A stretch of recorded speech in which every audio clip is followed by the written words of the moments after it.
Salut la team, salut tout le monde, salut la famille, j'espère que tout le monde va bien. Alors, avant de commencer mon débrief, je tiens à signaler qu'il y a eu un séisme, un tremblement de terre sur Dijon.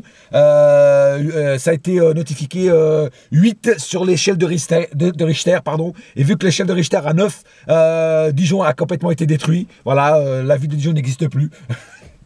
Voilà, il fallait que je commence par ça, je suis désolé, voilà. Et pourtant, c'est ma ville natale, je suis dégoûté qu'elles sont pris une branlée. Mais voilà, c'est le foot, c'est la dure loi du foot. Et mon cœur est quand même parisien avant tout. Mais voilà, là, voilà, Dijon a été détruit. C'est même plus une gifle, c'est un attentat à la pudeur, c'est un viol collectif, c'est un gangbang, c'est Jackie et Michel, c'est tout ce que vous voulez. Mais voilà, c'est un match, franchement, c'est un score de baby-foot, voilà, c'est clair, un score de basket, même, je dirais, tu vois, ou de tennis, je sais pas quoi. Mais franchement, 8-0, j'aurais jamais cru ça de ma vie. Comme quoi, j'aurais dû fermer ma gueule, j'aurais dû pronostiquer à 8-0, comme ça, il serait peut-être pris que 2-0. Et là, le contraire, voilà, enfin bref. Enfin voilà, en tout cas, ça a été vraiment un excellent match du Paris Saint-Germain contre une équipe de Dijon qui n'a pas proposé grand-chose ou pratiquement rien. Donc voilà, un excellent Paris Saint-Germain.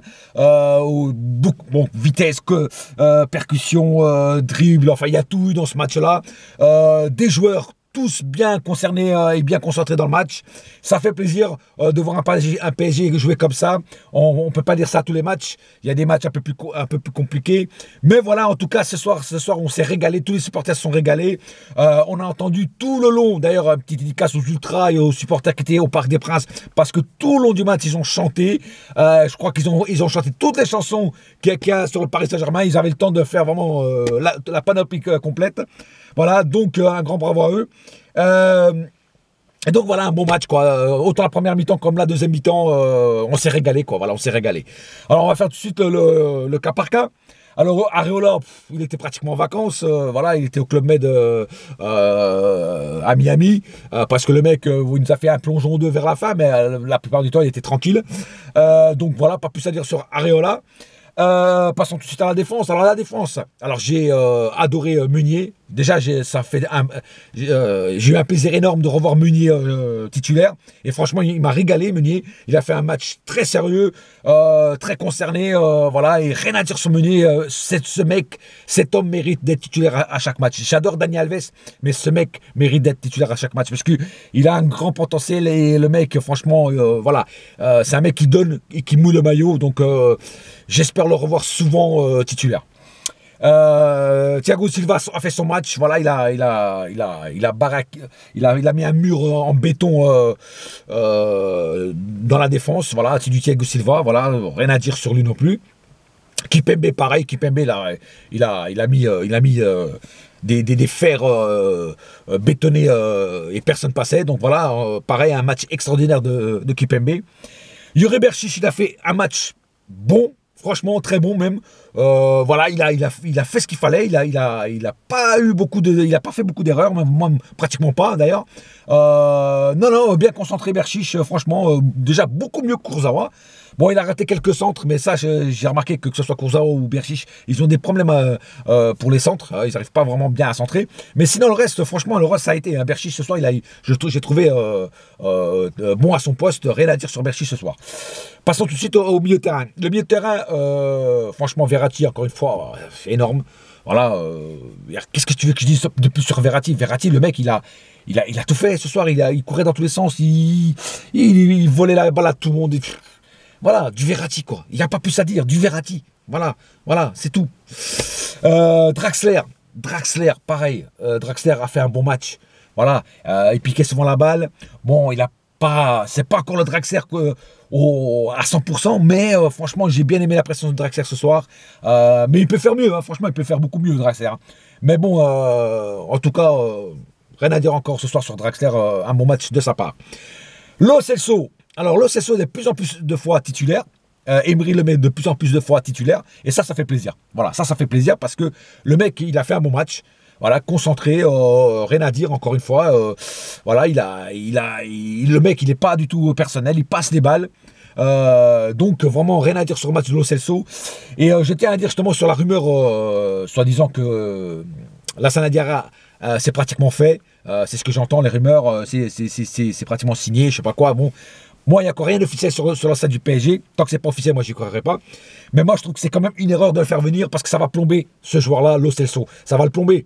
Parce que le mec, il est en confiance là. Emery le met en confiance. Et moi, je verrais bien même un Lo Celso contre le Real Madrid. Tu vois ce que je veux dire? Voilà. Et là, si Diarra vient, ça va plomber ce jeune joueur. Et ça serait dommage. Ça serait dommage. Parce qu'après, je pense que Emery va faire jouer Diarra et il va laisser Lo Celso sur le banc. Donc moi, je trouve que c'est un peu dommage. Voilà, moi c'est ce que je pense. Hein. Après, bon, voilà, c'est pas moi qui tient les rênes du Paris Saint-Germain, mais je trouve ça dommage, quoi. Voilà. Mais bon, pour l'instant, il n'y a pas encore rien d'officiel, mais après on verra. On verra ce que Emery fera si jamais il vient. Passons tout de suite à l'attaque. Alors ce soir, oui, il y avait une attaque. C'est pas comme contre Nantes où l'attaque était inexistante. Ce soir, oui, il y avait une attaque de feu même. Une attaque, on aurait dit, je sais pas, le cheval de Troie qui est rentré dans Troie, qui a tout détruit. Voilà, c'est le mec, c'est une attaque vraiment, c'était Pearl Harbor. Tu vois ce que je veux dire? C'était les Japonais qui attaquaient Pearl Harbor. Et franchement, ils ont tout détruit. Voilà. Et d'ailleurs, il y avait un Chinois dans Dijon, le pauvre, voilà, il s'écrit à Pearl Harbor, mais dans l'autre sens, quoi. Tu vois ce que je veux dire? Mais bon, après, même si c'est les Japonais et pas les Chinois. Bon, bref. En tout cas, ce soir, voilà, comme je dis, une attaque de feu. Di Maria, on va commencer par Di Maria. Di Maria a été bon. Voilà, il a marqué ses 2 petits buts tranquilles. Voilà, il était plus engagé, il avait plus d'envie. Il faisait des appels de balles, il courait, il mouillait le maillot. Di Maria, beaucoup plus engagé ce soir et ça fait plaisir de le voir comme ça. Malheureusement, avec Di Maria, c'est comme ça, comme je dis, c'est inconstant. Et peut-être que le prochain match, s'il est jamais titulaire, il nous fera un match de merde. Bon, enfin, on verra. En tout cas, ce soir, il a été bon, voilà. Et donc, en espérant que ça continue pour Di Maria. Cavani. Alors Cavani, il a fait un bon match dans l'ensemble. Il faisait beaucoup d'appels de balles. Mais il a vendangé un petit peu quand même. Il a déchété un petit peu. C'est dommage parce que voilà, il a marqué son but. Il a égalé. Voilà, il a égalé le record de Zlatan, mais il ne l'a pas encore dépassé. Il faut encore un petit but pour le dépasser. Je pensais qu'il allait faire ce soir. Malheureusement, il ne l'a pas fait. On faudra attendre le prochain match de Paris avec Zlatan, avec Cavani pour voir ce superbe joueur dépasser Zlatan Ibrahimovic au compteur des buts. Voilà. En tout cas, Cavani il est en progression. Il a déjà été un peu mieux ce soir que le dernier match. Donc voilà, il se remet dans le bain. Je pense qu'au 3e match de sa part, je pense que ça le fera. Passons à Neymar. Alors Neymar. Ce soir avait le feu. Ce soir, il était hors de lui, il était possédé. On aurait dit qu'il était sorti du film L'Exorciste, je sais pas, mais le mec, il était partout, il nous a mis. Et le but, là, le perçage qu'il a fait dans la défense de Dijon, il a effacé 4 joueurs, il marque le but. Mais putain, c'est ça le foot, c'est ça qu'on aime voir dans le foot, putain. Et ça, quand je vois ça, je me régale. Et je crois que je suis pas le seul à me régaler. Ça a été un Neymar de feu ce soir. Franchement, et je le mets comme homme du match obligé. Et c'est pas parce que c'est lui qui a marqué le plus de buts, c'est aussi par rapport aux actions qu'il a mené, au perçage dans la défense de Dijon qu'il a fait. C'est incroyable. Ce mec, il est partout. Ce mec, il est, je sais pas, il vient d'une autre planète, quoi. Il vient d'une autre planète. Et c'est incroyable, quoi. Il se balade en Ligue 1, c'est incroyable. C'est trop facile pour lui, même. La Ligue 1, tu vois. J'espère qu'il nous fera ça contre le Real. Voilà, parce que c'est le match que tout le monde attend. Et j'espère qu'il sera aussi en forme contre le Real, quoi. Parce que là, franchement, s'il est comme ça, on a toutes nos chances, quoi. Voilà. Et voilà, donc rien à dire. Voilà, homme du match, Neymar. Et il nous a régalé ce soir. Et franchement, rien à dire, quoi. Voilà, c'est du gros lourd, quoi. Après les rentrées, Mbappé, Nkoukou et puis Rabiot, ils ont tous fait des bonnes rentrées. Mbappé, même super bonne rentrée parce qu'il a marqué aussi son petit but. Et franchement, rien à dire sur les rentrées. Nkoukou à la fin, la petite tête là, ça aurait mérité un but parce que Nkoukou, comme il joue pas souvent, il joue que des petites minutes. S'il aurait marqué ce petit but de la tête, non seulement ça aurait été un beau but, mais en plus pour lui ça aurait été super. Mais bon, ça l'a pas fait. Mais bon, en tout cas, il a fait une bonne entrée. Mbappé et Rabiot, pareil. Voilà, rien à dire. Donc, un match pratiquement parfait ce soir. Je mettrai une note de 9 sur 10 à ce match parce que franchement... et je mets 9 sur 10 parce que... Je mets pas 10 sur 10 parce que c'était Dijon en face. Voilà. Parce que c'était une équipe quand même... pas une grande équipe, quoi. Tu vois ce que je veux dire? C'est pour ça que je mets 9 sur 10. Parce que ça aurait été une grande équipe et on gagnerait avec ce score. Là, j'aurais mis un 10 sur 10. C'est clair. Voilà. Voilà, en tout cas, c'est tout pour ce soir. Un match, franchement, qui va rester dans les annales autant pour Dijon négativement et autant positivement pour Paris. Mais voilà, c'est comme ça, c'est la vie, c'est la loi du foot et c'est comme ça. Voilà, en tout cas, c'est tout pour ce soir. J'ai pas plus à dire ce soir.